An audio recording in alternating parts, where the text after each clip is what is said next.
அருண அம்மு உயிரோட மாமா ப்ளீஸ், என் உயிரை கொடுத்தாவது நான் அம்மாவை காப்பாற்றுவேன். காணாம போய் 2 நாள் ஆகுது. உன்னை நம்பிதாண்டா இருக்கேன். அதுவும் அவன் போலீஸ் தான். அப்படியே அவன் கிடைச்சிருந்தாலும் எப்படி தப்பிச்சுருவா பாரு. அன்னைக்கு என் சைடு உங்ககிட்ட வாங்கி என்னை மாட்டி விட்டா பாத்தியா?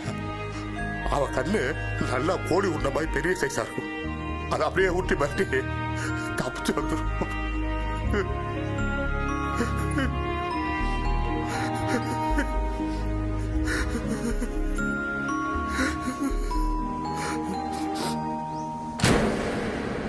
அவன் மட்டும் கிடைச்சான்னு வச்சுக்க, எனக்கு இந்த வேலையை வேண்டாம், இந்த ஊரு வேண்டாம்.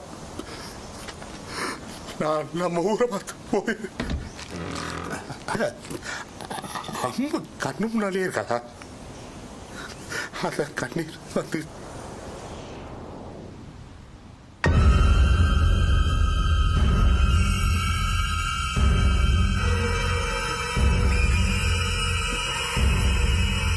கிடைச்சிருவா. எல்லாம் நம்பிக்கை தானே. என்ன